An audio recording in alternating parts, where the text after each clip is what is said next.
morning. I hope everyone had a nice night, energized, refreshed, ready for another round. Welcome to the second round of the science program for our conference.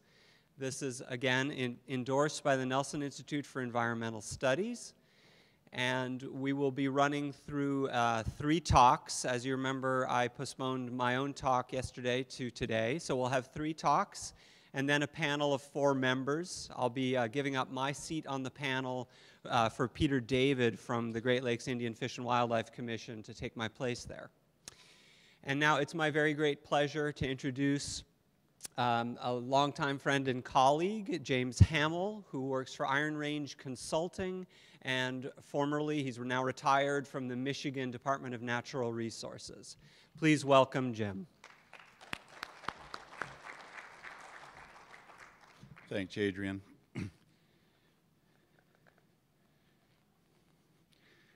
Well, I would imagine that you've looked at your program and taken a look at my bio, and you've already decided what kind of person you're listening to. If I were you, that's probably what I would do.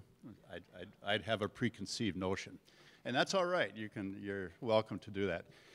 So as a part of this brief talk, I'm going to give you a little bit more insight. And I'm going to use some cards on this. Excuse me, but I will have to do that. My family came to the Upper Peninsula of Michigan in 1890. Immigrants from Europe.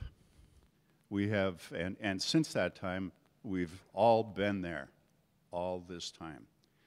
We have very deep roots in natural resources management. We have farmers and horticulturalists and wildlife biologists and timber people that were part of my family. So we are deeply devoted to the Upper Great Lakes. We love the Upper Peninsula. And the only caveat to that is our deep love for the Green Bay Packers. Go Pack. And also, as you probably have already assumed, I am a hunter. And I make no apologies for that. I hunt all across North America, especially the Canadian provinces. I love hunting. My life sort of revolves around hunting. I spend a lot of resources and a lot of time. From September through December, I will be somewhere hunting because I love it so much. I want to give you a little bit of background that you don't see in that booklet about my relationship with wolves. Because I believe that wolves belong in our wild lands, and I've been very vocal on their behalf, I've gained and lost some friends. I've been criticized for misuse of government funds and spending them on wolves. I've been ridiculed publicly in print and verbally because of my love for wolves. My life was threatened twice as a person who brought wolves back to Michigan. I've been damned on the internet by people who hate wolves. I've been damned on the internet by people who love wolves. I've been subject to personal abuse in my own communities.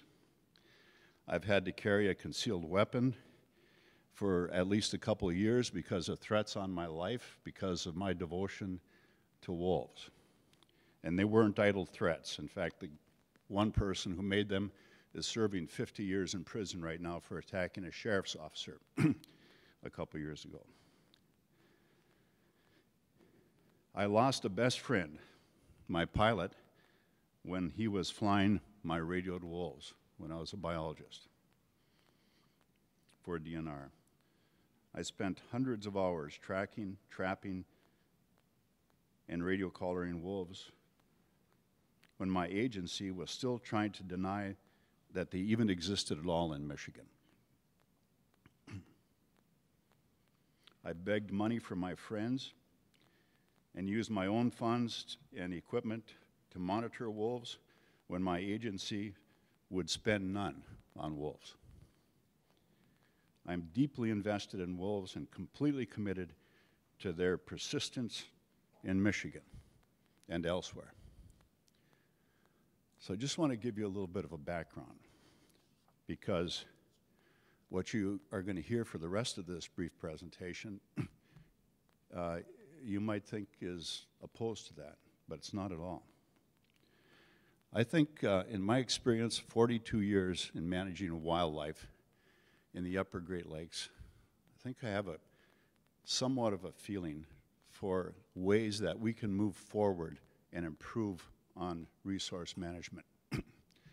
And with regard to wolves, I think there's some ways that, and some things we need to avoid, and we've been unsuccessful at avoiding these things with regard to this animal.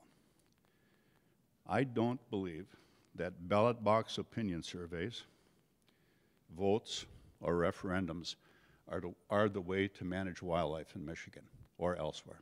Don't believe it. I think litigation is a pit that we fall into, and all it does is cause more distance between us. And it's something that we should avoid at all costs. Instead, we are deeply invested in litigation, aren't we? I hate political power plays by influential groups. I'm a member of one of those groups, Safari Club International. I hate the power plays that they use to get their way often. And I hate the power plays that others use to get their way. I think that consensus group decision-making is a bad way to make decisions about natural resources. I think that is the way for governments to abdicate their responsibilities in management. What we have here is a lack of leadership, and it is a sad lack of leadership that has brought us to the position that we are with wolves. As you might suspect, I believe strongly that the North American model of wildlife management has served us well, but it's not perfect. And I think there's a silver lining behind this cloud of uncertainty over management of wolves.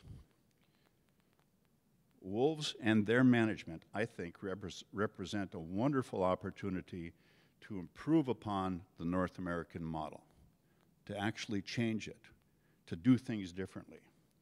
We need to pivot to a new reality.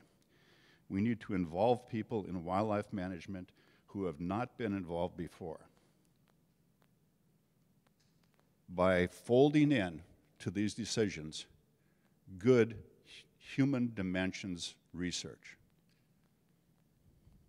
Good human dimensions research. The research that human dimensions science can provide us is equally important to the research that wildlife science, biological science can provide us. We need to recognize that and give it its proper standing.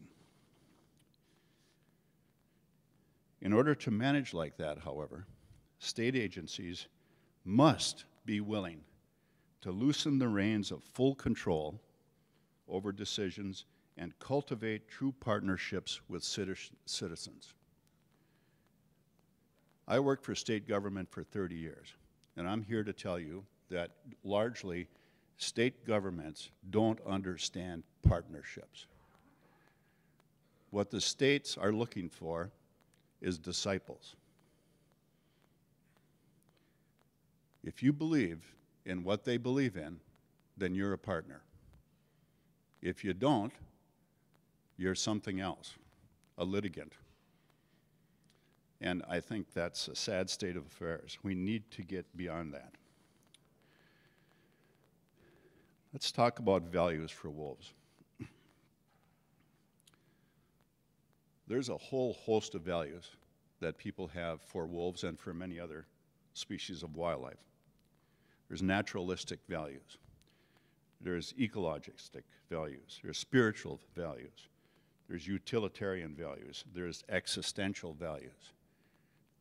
I think about my own personal relationship with wolves, and I have at least 2 or 3 of those values that I hold dear.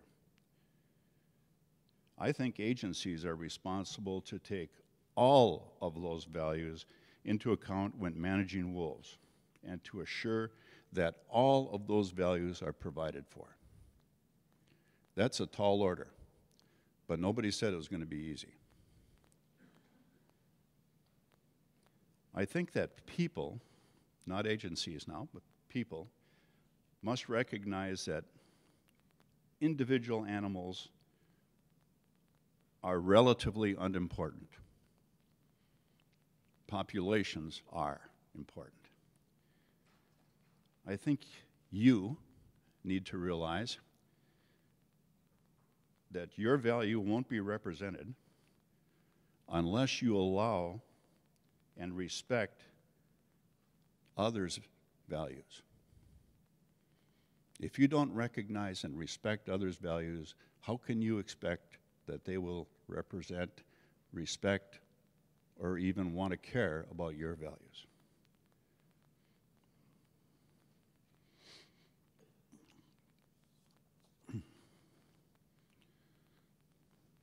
Let me share an example of what I'm talking about, what I see as a desired future condition for us to work toward in managing wolves. And I call this, if I were king. So I have the microphone, I can do that for a few minutes. Few minutes? Okay. I'm going to make it very fast. If I were king, imagine the Upper Peninsula. You know, all know where it is. Probably most of you have been there. This is what I would do to manage wolves. All tribal lands would be off-limit to wolf hunting unless the tribes requested it. I would establish buffer zones around those tribal lands, and I would consolidate areas where tribes had scattered holdings. And in those areas, there would either be a 0 quota for wolves or a very low quota for wolves. I would identify critical immigration and emigration zones from the Upper Peninsula and have those as 0 quota or low quota areas. I would recognize that there are administratively natural areas that should be off limits to hunting wolves, taking wolves. I'll give you an example of those. The Porcupine Mountains Wilderness State Park, 53,000 acres that we already designate as a wilderness, allow it to function more as a wilderness by allowing wolves to be there. All quotas would have to be based on new and relevant population survey, and the agency would have to retain an adequate number of radioed animals so that that population was carefully monitored on a 12-month basis a year. Any wolf that was killed would have to be registered and biological data and parts, if necessary, taken. I think that we could do that. I think we could do that. And I would submit that to you for your consideration. I'm looking forward to the panel discussion. Thank you.